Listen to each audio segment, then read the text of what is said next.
Dr. Fleet Maull, thank you for joining me. I'm really excited to have you here today. Dr. John, happy to be here. All right, man. Hey, so I wanted to talk first about mindfulness in business. It hasn't historically been something that business school students learn, although it's starting to creep its way in. It's tremendously important. So before we get into your rich background on that, I'd like to hear your perspective on why entrepreneurs, business school students, anybody engaged in business should be concerned about mindfulness. Well, certainly some kind of awareness practice, some kind of mindfulness practice, I think is just critical to being successful in life and really especially in business, because being in business kind of raises the bar for the challenges that we face. And, it's interesting. I remember, I think it's been 20, 25 years ago that, the global consulting company, I think it was McKinsey, um, uh, and they did a mindfulness program. So suddenly mindfulness was okay in the business corporate world, right? But it's still taken quite a while to get more traction, but it's out there today. And the reason is, um, we all live in this interface between our childhood programming, whatever that was, for better or worse, which we got before we had anything to say about it. And that's literally programmed into our brains, everything like being able to tie our shoes. We have a neural network that allows us to tie our shoes without having to figure that out again, right? So we have all this conditioning in there, which we had nothing to say about. And there's some good stuff in there. And most of us got our share of some gnarly stuff that our forebears hadn't quite worked out yet. And they handed it off to us, right? And I think some ways that's our destiny as human beings, is take what we got, improve it, so we pass on something better. So we live in the interface between that and the world around us, right? Now, if our condition was perfect, right, we had the perfect childhood, which nobody did, and the world around us was some, very soft, full of marshmallows, bubble of benevolence, then maybe we could just be in there kind of mindlessly and a habitually reactive state and it would work out. But that's not the case, obviously. And until we develop some kind of self-awareness practice, we're just kind of in there getting shoved around. And we may think we're, free thinking, autonomous adults making free thinking, autonomous adult decisions all day long, but we're really not. Stimulus A1 comes in, we respond or react with response B2 every time. We're very highly programmed.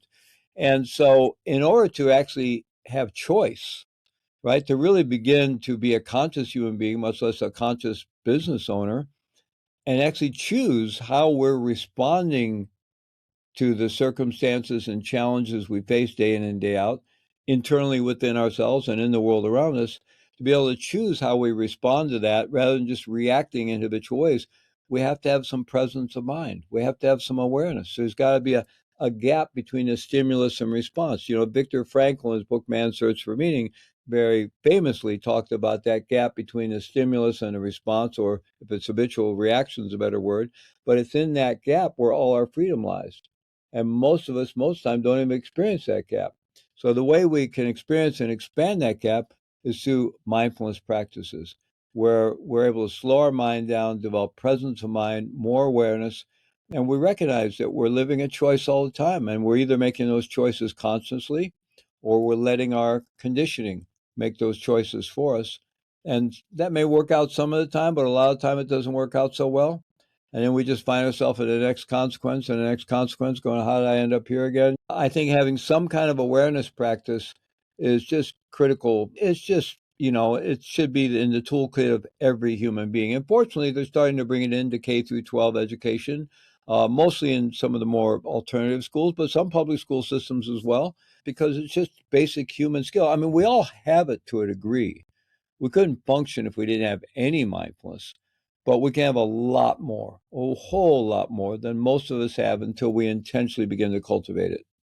One of the more common objections, if you will, from people that I work with, younger entrepreneurs, is that they either don't have time because they're in the chaos of starting or growing their companies, or I work with a lot of entrepreneurs who have ADHD, and they report that this is especially hard for them to sink into any meditative, contemplative type of practice. So I was wondering if you have any tips or suggestions for somebody in that situation. I can address both of those. So, first of all, mindfulness creates time, number one. Second of all, there's a really well-known mindfulness researcher named Amishi Jha think she's like at the University of Florida, University of Miami, but a very internationally world-renowned uh, researcher who's done a lot of research with the military and with first responders on mindfulness. And this is all neuroscience research using functional MRI scans and immunoassaying technique, all kinds of brain scanning technologies. Her book is called Peak Mind. She determined through her research that what they call the minimal effective dosage, right, is 12 minutes a day, Hmm. ideally at one time. That seems Uh, accessible. that seems pretty accessible, right? 12 Yeah. minutes. You can't find 12 minutes, right? Really? So that's number one. Uh, Anybody can find the time to begin developing a mindfulness practice. And number two, the more you do it, it'll actually create time for you. It'll create time. You'll become more productive. You'll become more spacious. You'll make better decisions, right? So, a lot of times when people even aspire to develop a mindfulness practice or become, quote, meditators or something like that, well, when I finally get my life all together and get it all, then I'll have time to do that. Never works that way. But if you start doing it and you put that in the center of your life, somehow magically your whole life begins to wrap itself around it in a beautiful way, and you suddenly have a lot more time, energy, and productivity. Now, in terms of the person, you know, ADHD or racing mind, too many thoughts, right? Well, that's where we all start. And I mean, it seems like everybody's ADHD today. I don't know. I don't mean to make a light of that in the No, picture no, of people yeah, that really do suffer from it in a yeah. significant way, but we all have busy minds, right? So there's something again, it's from neuroscience. Our brain has almost an infinite number of neural networks, but there's some major ones, right? And the neural networks I'm gonna reference here are kind of groups of networks, but these are things you can identify on functional MRI scans, right? So there's one called the default mode network, right? So DMN, and it's active when we don't direct our attention. Right? If we're not actively focusing or directing our attention, the default mode network is active. So what's the default mode network like? Well, it loves to time travel, loves to travel into the imagined past and ruminate about the past. It loves to travel into the imagined future and worry about the future or fantasize about the future. It keeps a running commentary going on about the present, which isn't the real present, but it's our Hmm. concepts and thoughts about the present. It loves to think about me and what others think about me and form all my opinions and constantly reinforcing my sense of a separate self, trying to be happy, trying to survive, right? That's the default mode network. So in terms of the narrow sense of self, what some people call the more egoic sense, the one that really separates us, that's where it lives and that's what enhances it. Now, I don't mean to demonize this because it has its purpose, the default mode network. It's the source of mind wandering. Well, if we can free our mind of fear and anxiety, mind wandering can be used creatively. It's how a Hmm. lot of great discoveries are made. It's what is called free association in psychoanalysis. But you first have to be able to free your mind of fear and anxiety. Well, that's easier said than done. There's something called the negativity bias, where because job one for any species, including human beings, is survival. So, what do you think our brain pays most attention to? Yeah, survival oriented tasks, right? Risks, Yeah. Yeah. danger and risk, right? So Hmm. for ever since as we've evolved as human beings, however people want to view that, our brain is set up to pay more attention to risk than anything else, and to remember that. So when we experience any kind of discomfort, novelty, or risk, it goes right into long-term memory, creates implicit memory. When we're having positive or neutral experiences, doesn't even go into long-term memory unless we hold it in short-term memory. The science says for 12 to 25 seconds. So my colleague Rick Hansen says our brain is set up to be like Velcro for negativity and like Teflon for positivity. So our long-term memory tends to be full of fear and anxiety. That creates implicit memory, and then we spin our current experiences through that implicit memory. So we have a tendency to go negative. Well, look out in the world. Look at the news. Hmm. Stand around the water cooler at work, right? You know, we have a real strong tendency to go negative, right? So that's just, it's part of the human condition, but it doesn't need to rule the day for any of us. So we can override that.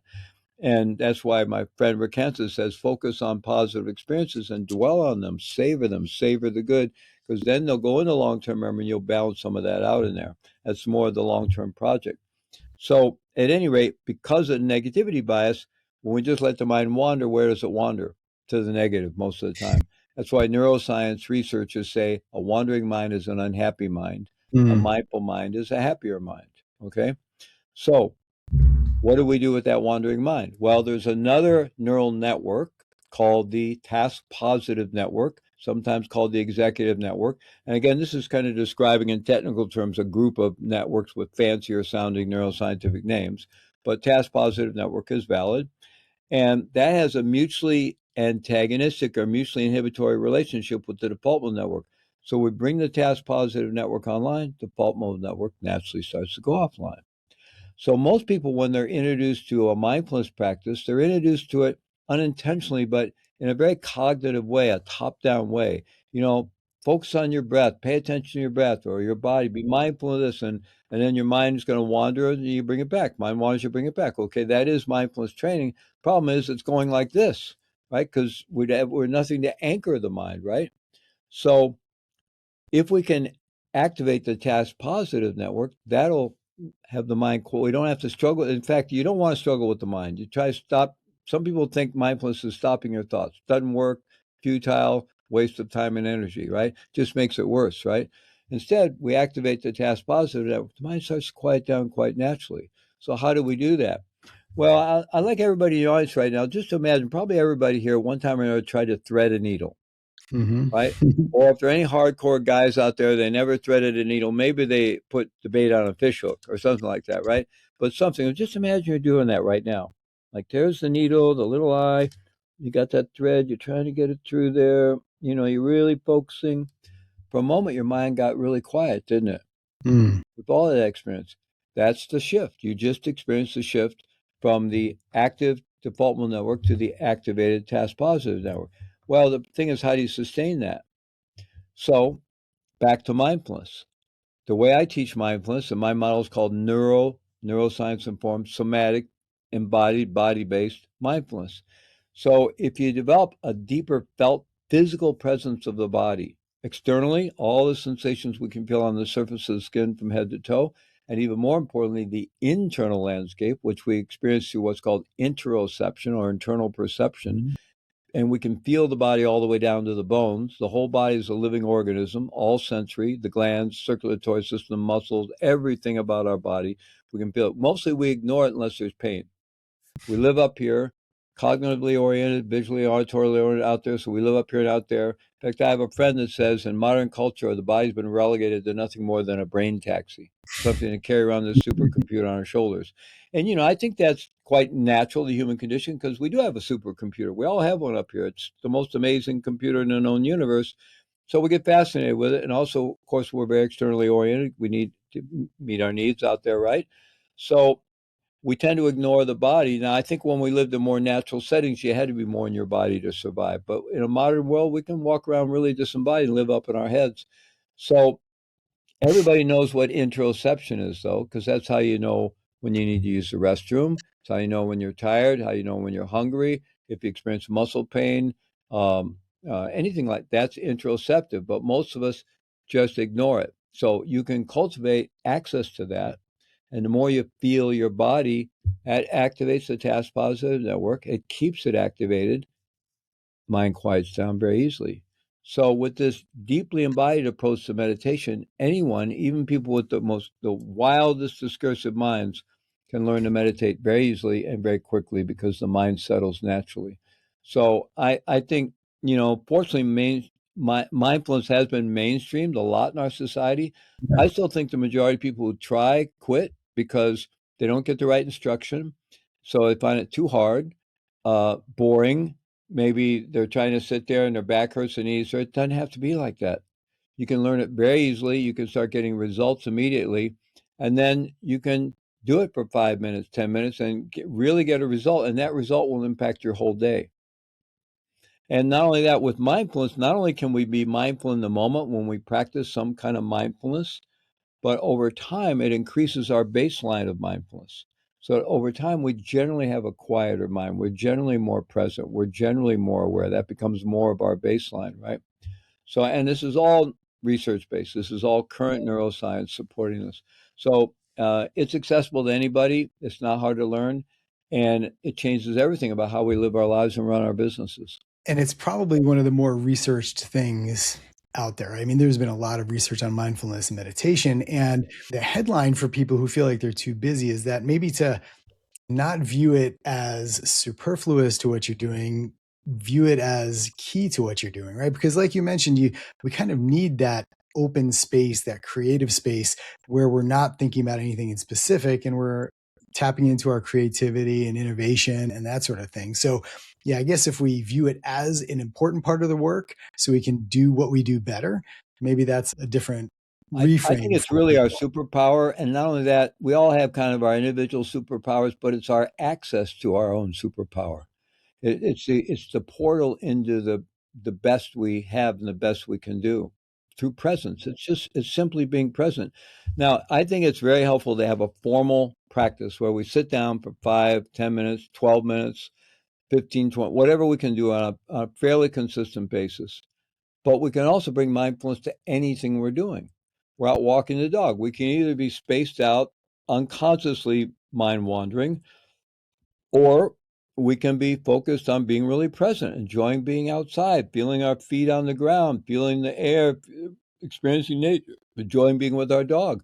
Or if first we get present and then there is something we realize, I need to figure something out. Well, we could constantly be thinking about something while we're also embodied and present instead of just weather running up there, the news running up there, whatever runs in our head when we don't, direct it. So mindful walking, mindful driving, very helpful practice, right? I have a very active mind. I'm easily distracted. And one of the things that always freaked me out was while driving, you get to maybe three major light exchanges and you suddenly realize you were kind of distracted and you don't really remember them. And you hope they were green lights because you didn't stop and you don't see any flashing police car lights and you didn't hit anybody. So but it's freaky, to realize you were that kind of gone. Fortunately, you got away with it because the bottom up part of your brain is programmed to drive a car, and you can drive while distracted, but it's not, I don't want to depend on that. It's dangerous. So for a long time, I just struggled with it. Bring myself back. Got to be mindful. I don't want to have an accident. And then I remembered, oh, embodiment. Feel my butt in the car seat. Feel Uh-huh. the vibration coming through from the engine. Feel the road vibration coming up. Feel my body. Feel my hands on the wheel. And suddenly it became very easy to do mindful driving. Mm. Mindful eating. If you're mindful while you're eating, you will eat less. You'll make healthier decisions. You'll enjoy your food more, right? So you can bring mindfulness into any activity, whether it's folding the laundry or, anything.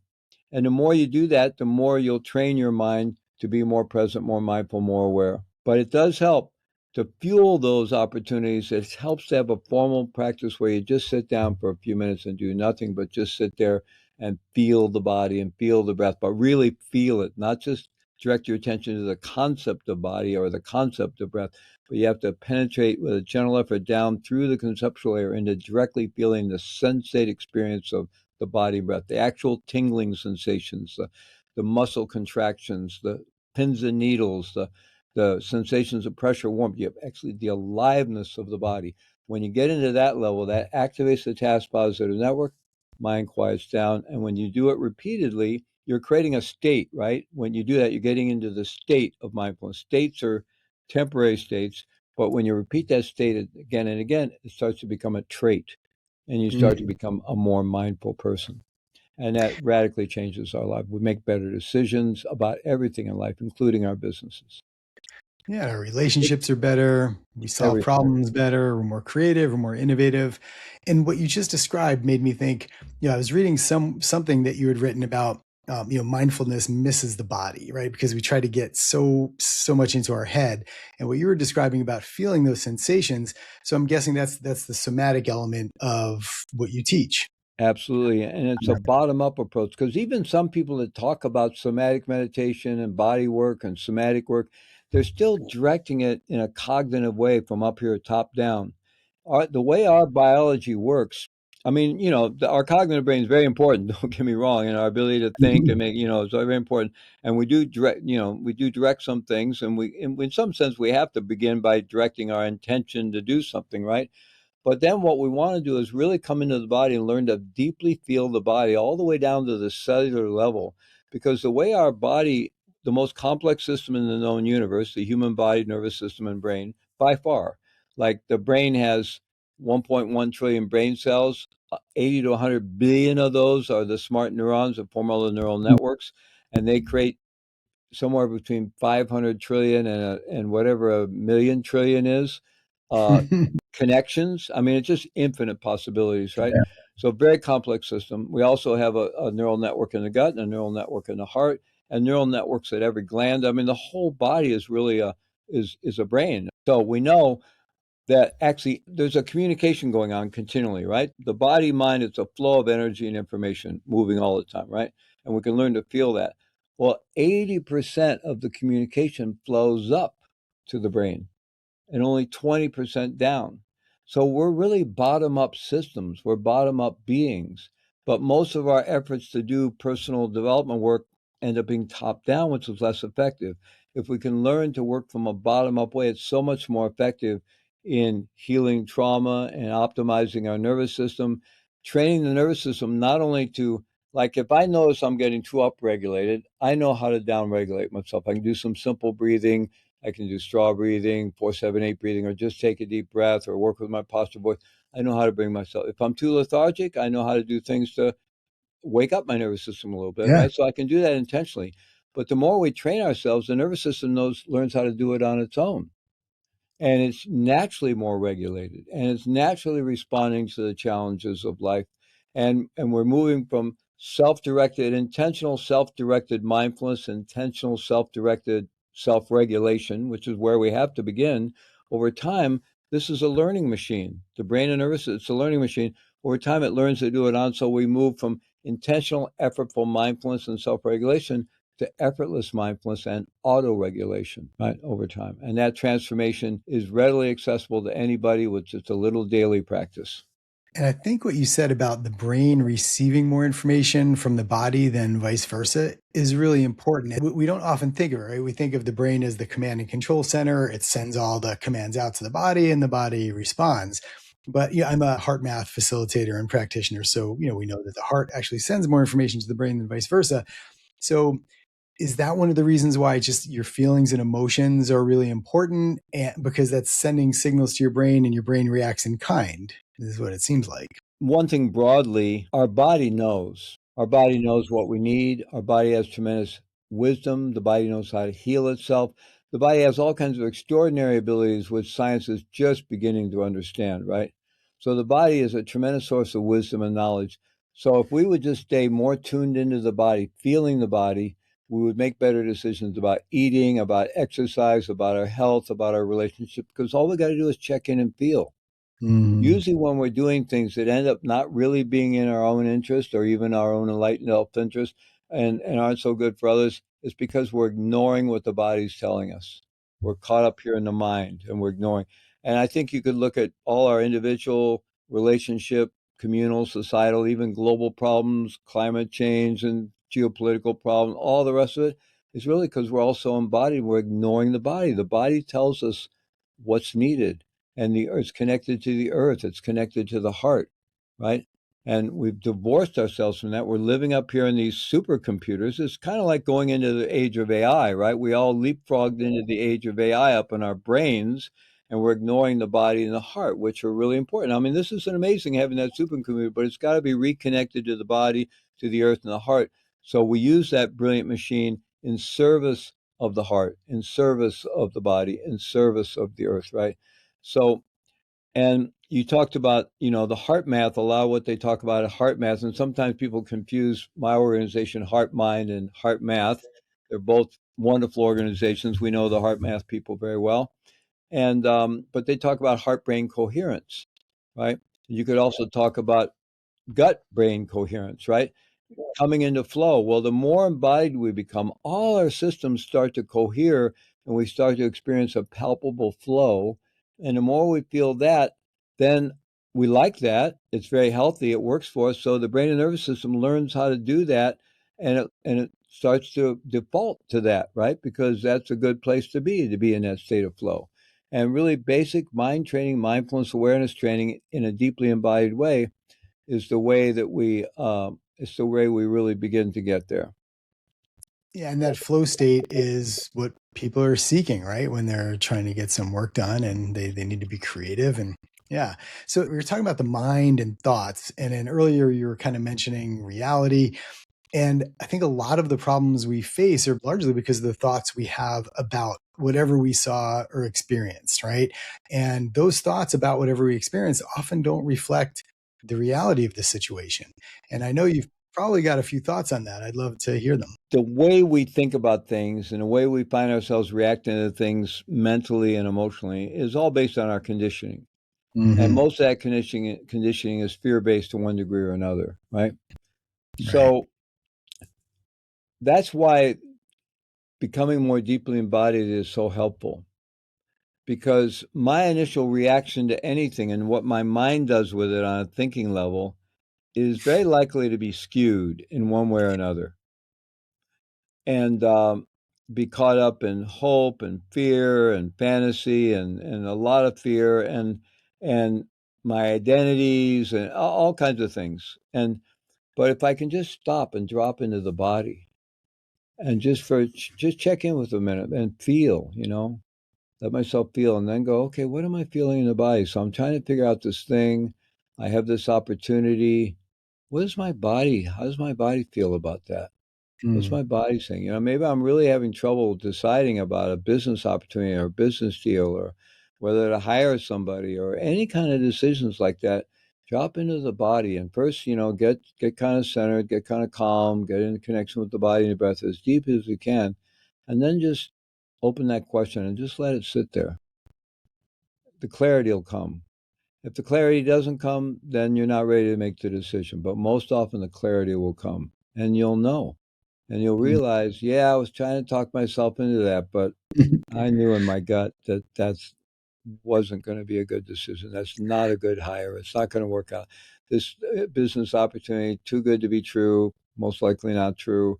The body Uh, knows that I can't kid myself. So, yeah. again, it's just becoming more embodied connects us with wisdom, the ability to Mhm. discern and make good decisions. I don't want to demonize our mind, but the patterns and habitual patterns and the fear-based patterns of our conditioned mind is not something we want to put a lot of trust in.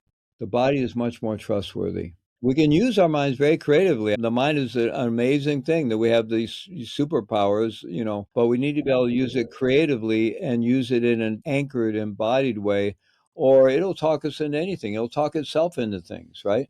No, of course. And, in higher ed, which is where I spend a lot of my time, it's about education, it's about critical thinking, and it's very much in the head.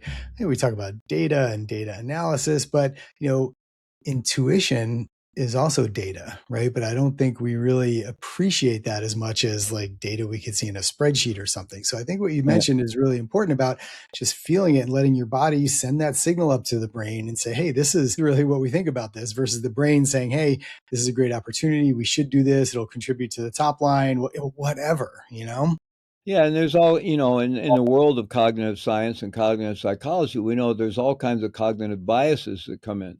Recency bias is just one of the biggest ones. The 25 times we did that before and it didn't work, we forget about it. And we remember the one time or we remember it worked recently. Okay, I'll do it. Yeah. So, Yeah. I mean, that's one of the why investors run into big trouble because of recency bias. But there are many of these different forms of cognitive bias that Mhm. have been studied quite a bit. Back in you were talking about emotions. You know, Mostly, well, what is an emotion really? When I feel sadness, anger, fear, happiness, gladness, frustration, envy, jealousy, whatever I might be experiencing, joy. Um, well, if we think about it, most people think of it, there seem to be thoughts associated with it, but it's very much something I feel in my body as well, Mhm. right? So, and I would actually say it's mostly a body experience. Mhm. Um, but what actually happens is, and this is where we can get caught in loops that don't serve us, is we have a thought. It creates an electrical impulse. We are biological beings. We're neurochemical beings. We are electromagnetic beings, and at some level, deep spiritual beings, right? But we are electrical beings. You can set up a thing where you can charge a light bulb from just your head with a sensor, right? So we have a thought. It creates an electrical impulse. It travels through our nervous system. It travels to a particular gland. where a particular neurotransmitter or hormone is released, we experience that release of that in the body as a feeling of anger or a feeling of sadness or a feeling of joy, right? And then our mind says, oh, what is that? Oh, that's this because of that, and that must be associated to this. Well, that's more thoughts, which trigger more electrical impulses, which go back down to create. And so we get caught in these loops, these thought emotion loops, right? And if Hmm. we have no mindfulness, we think that's reality, right? We have Yeah. these loops, constant thought emotion loops that are wired, make use of how we're wired. And without mindfulness, we think they're reality, and they're not. Mhm. They're just information, energy Yeah. flow. Right. Information that's being filtered through our programming, our experience, our education, that sort of thing. Yep. Yeah. So I wanted to get to this before, but we had such a great conversation so far. But I'd love for you to share your background, which is especially rich when it comes to these different practices. You've had mentors and gurus and opportunities that a lot of people don't. I'd love for you to talk about those. Yeah, maybe I can encapsulate it fairly briefly, but Yeah. so Right. I'm a baby boomer, and I grew up in the Midwest in a good middle class Roman Catholic family. Unfortunately, I had some alcoholism in my family, and good family, good values, but alcoholism that really created havoc from time to time. And so I arrived in adolescence with kind of a big hole in my gut, a classic angry young man, and I went right into the counterculture of that time and all the craziness, right? But the family I grew up in, there was a family business, so I always kind of had that mindset, a bit of business, and I worked for the family business a little bit, some summers and maybe a year during college, but it wasn't really what I wanted to do with my life. But it was a good, solid business, a food business. So I had that kind of background. But then I went headlong into the counterculture. I was also always a spiritual seeker from early on. In fact, the joke was when I was growing up, my family thought I would become a priest, a Catholic priest.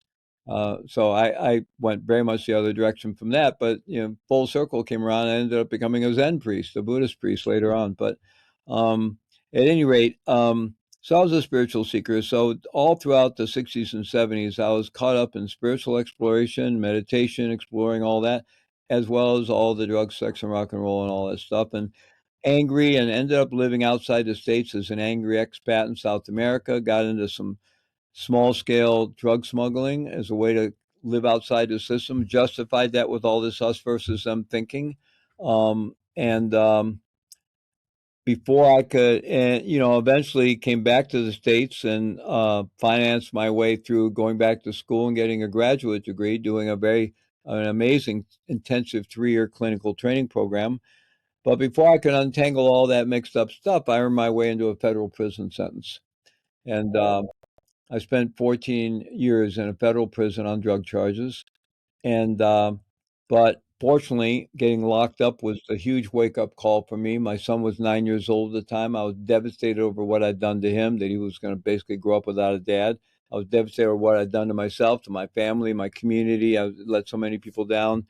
Uh, I was initially, it was mostly about me, my family, my son, and I became radically dedicated to get all the craziness out of my life and make use of all the good I'd received from my family and teachers and so forth, and do something, leave a better legacy for my son. Just as dad went to prison, or even died in prison. Initially, I was sentenced to 30 years without parole. And I was 35. The paper said I'd be 65 before I had any chance of release. So I thought my life, as I'd known it, was pretty much over. And Immediately on entering federal prison, I got involved in 12-step work to deal with my own alcohol and substance abuse issues. And listening to one man after another talk about how there was a male prison, how their lives had unraveled with drugs and very specifically with cocaine, which I'd been involved in. I could no longer, all the defense justifications I'd had, back then everybody was doing it, lawyers and doctors were doing it. It was, all that fell apart. And I realized I'd been involved in something quite harmful, and went through a lot of remorse and regret, and all that fueled my path to transformation. So I used that 14 years in a really intentional way to transform myself, to train myself. I knew initially I thought I'd be 65, um, until I was actually in prison. They don't explain this to you up front. So I was in there for a while before I figured out that you actually get a lot under the old law. Since I was fortunate enough to be sentenced prior to 1987, you get a lot of good time if you stay out of trouble. So I finally figured out, oh, if I stay out of trouble, I'll serve 18 and a half years. Well, that still felt like forever, but better than 30, right? And not easy to stay out of trouble in prison. When you get in trouble, they start taking it away in chunks, right? I even heard some people say, I did my time day for day, but I don't know if that's something to be proud of. But at any rate, and it took my appeal about 2.5 years to go through the courts, and I had a sentence that was an aggregate sentence from 5 counts, and so it knocked off one, reduced me from 30 to 25. So then at that point, I knew I'd served 14 and a half. And at that point, I probably had about 11 or 12 left, right? So about 12 left. So it still kind of felt like forever, but still a lot better than 30. But still, I was just really motivated to and I was in a federal prison where people died of violence, but it was also a maximum security federal prison hospital. All the patients came from the highest security federal penitentiaries. I was in a work cadre, having where we had jobs to help run the place, carpentry, food service. I taught school for 14 years, was my day job, help- helping other uh, prisoners learn to read or get their GED or study for correspondence college courses. And so I got very involved in working on myself, transforming myself, and I was just really dedicated. I also knew once I figured out all the good time, and once my appeal went through, I knew I'd be about 50 when I got out. Well, starting your life at 50 with a serious criminal record, and I knew the government had assessed some big fines against me, and so tough to start a life. And I knew I'd really have to train myself. So I spent 14 years intensively practicing and training myself. Added a lot of value while I was there. Created all kinds of programs.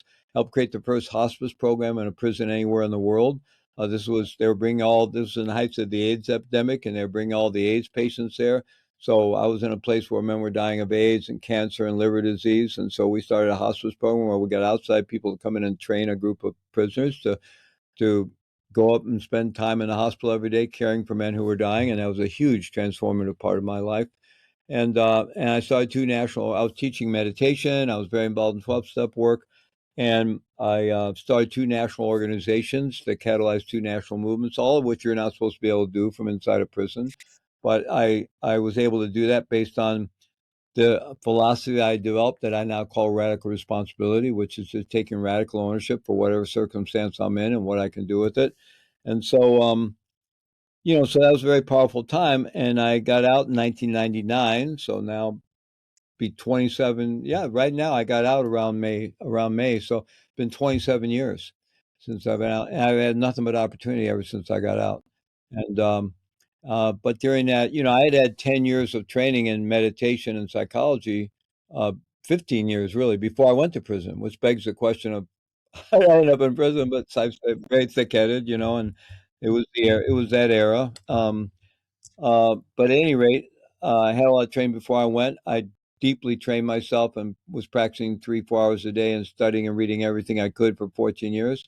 And I continue to train myself. I'm always in some kind of training ever since I've gotten out. So, um, I've been able to create a really good life for myself. And I've always been entrepreneurial. And I started HeartMind when I was 71, start another business. I'm still looking at starting new businesses. A lot of people would have retired by now, but I'm out there. We hit the Inc. 5000 list last year, the year before, and we're going to hit it again this year. So, really, um, all that was kind of formed by those experiences I just described, and a through line for all of it has been the power of self-awareness, of awareness practices, embodiment practices, mindfulness practices. There's a lot of iterations of how that gets applied. There's all kinds of things, but that's really the core. Learning to be present, learning to be right here, learning to be open, learning to be relational, being able to manage one's own nervous system. So you notice when you're starting to withdraw into defensiveness and reactivity, and you can release that. Okay, let me get back in relationship. What can I do? Maybe I'm in a circumstance that really, this kind of sucks. Okay. All right. Take a breath. What can I do? What's the most creative way I can respond to this that's going to move my life forward And if I'm taking a long-term, more enlightened self-interest, which is thinking long-term, it's usually in everybody else's interest as well, right? Because we're all interconnected. So you could have easily just fallen into a victim mentality through this whole Absolutely, thing, which is right? I mean, that would have the been the world pathway. the world I was in prison. Everybody had a huge victim story. Even the staff. It's just a world of the victim mindset. That's what, and I knew when I got in there, if I don't do something really proactively, I'll end up this way. And I did not want to end up that way. Yeah. So was that the genesis of the idea of radical responsibility, or was that something you had already? Because it seems like you could have easily just become a victim, but you completely turned that 180 No, degrees. that was the genesis of it. It's had a lot of influences, and it's not, I mean, these ideas have been around forever. Marcus Sure. Yeah. Aurelius, the Right. one of the Socratic Roman emperors, right? So yeah, one of the Stoic philosophers, paraphrasing one of his statements is something like, the majority of people think their life is determined by their circumstances. But in fact, it's not. It's determined by our response to those circumstances. So Yeah. these Yeah. ideas have been around for a long time. But yeah, that's where I developed my core philosophy around that. And it had various influences. But yeah, and I saw the power and ownership that it's not a burden. It's not about self-blame. It has nothing to do with blaming oneself. It's certainly not about blaming others. It's not about blaming victims. It's just about living a choice. Like no Hmm. matter what situation I'm in, and we'll all find ourselves feeling victimized, and some people are victimized, and they may Right. need to have that affirmed and get a lot of support. But at some point, if you get stuck there, which could be very understandable, and we may want to have a lot of compassion for people who are stuck there, especially if really terrible things happen to them, but nonetheless, they're stuck there. And, if they can't find some way to get back and, okay, this horrible thing happened to me, it shouldn't happen to anybody, but it did. At some point, the setting question is, what am I going to do with it? Am I going to let it take me down? Or am I going to find some way to move forward? And there's countless examples of people who've moved forward and creatively from the most worst imaginable things that could happen to any human being. But most of us, I mean, it's really important. We're dealing with choices all day long. We're moving into the Mhm. victim's mindset around the weather, around every little thing that happens all day long, right? So we Yeah. don't have to practice with the big, huge stuff. We can practice with the little stuff, like what can I do, no matter what's going on? Where's my choices? What are my options? Right? That's where the only place we have any real power, because when we attribute, most often, we're attributing how we feel to what's going on out there.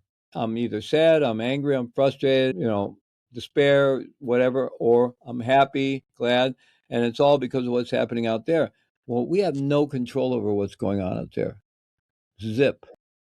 Sometimes we can mildly influence it, but mostly we have no control of it. The only thing we have any control over is this, and that's hard enough to manage ourselves, influence ourselves. That takes a lot of training, right? But at least we can do something there. And, certainly we're not bubbles. I mean, when stuff happens, we can say, well, it was, some percent caused by something out there, this person, but we can't control any of that. And if I really attribute causation for my internal states to what's going on out there, I just give all my power away. And we do it all the time. And we mostly, I think of that in terms of negative things, right? But even positive things. If I'm really happy and I think it's because so and so is doing this, well, what happens when they stop doing it? Now I'm unhappy, right? So we need to take the locus of control, the agency, and move it back where it belongs, inside of us, and realize, life is an inner game, right? And our happiness depends on what we do internally, not what's going on out there. And that's an especially important message for anybody who's at the top of an organization chart, right? Like a CEO or an entrepreneur who has control over the organization. In reality, it's probably not as much control as they've been taught to believe, right? Based on what you just said. Yeah, let alone the marketplace or the competition or the economy or the weather. Yeah, absolutely. Well, Fleet, I really appreciate you spending some time and sharing your wisdom and your experience, and thank you for being vulnerable and talking about your story. Um, if people are interested in learning more about you or things you have coming up on the horizon, where can they find you, and what do you have going on that people might be interested in? Yeah, well, people can always go to HeartMind, which is heartmind.co, heartmind.co, right? And find all about all our programs there. We have a summit coming up we're really excited about this July, called the Entrepreneurial Mastery in the Age of AI. It has people like Jack Canfield, Jim Quick, a live interview with Jay Abraham, Dan Sullivan, Dave Asprey, Brian Dice, Roland, all kinds of legendary entrepreneurs, right? And Melissa Murgatroyd and Lisa Satsovich, Allison Maslin, Alyssa Nobriga, all kinds of legendary entrepreneurs. And it's free. It's a 3-day summit. And if people want to have ongoing access to it, then they can get the lifetime access package. We call it very inexpensively, but it's initially free. You have 24 hours access to each day. And then following that, we're launching a program that has 3 levels, really kind of a mastermind, do it with you level, a more supportive level, and then a kind of do it yourself version, where we're going to give people all the tools they need to either start a business, launch their solopreneurship into a real business, or if they're operating a business that's, they're still wearing too many hats, and then, help them get from the operator into the true CEO role, learn how to scale and grow their business at whatever level. It's like they have a year access to this treasure trove of over 12 courses and all these resources, and all these courses built on these amazing legendary entrepreneurs, and then our team supporting them very directly. And at the highest level, it's going to be a limited mastermind group of just about 10 people, where we're going to use the cutting edge agentic AI tools to, at the end of 3 months, they will have a world-class website, a knowledge base of all their truth, which is locked in, which AI then works on, so it's not hallucinating. They'll have their brand, they'll have, funnels and products, and they can do all that. They can start from zero and put all that in place in 3 months. And that's going to be in that mastermind group. But everybody else can learn how to do it on their own, or learn how to do it with some support. So all that's going to launch following that Entrepreneurial Mastery Summit. Amazing. Yeah. So hopefully people check that out and take advantage of it. And Fleet, again, thank you so much. Really appreciate you being with us today. Well, thank you for having me, Dr. John. Great to be here.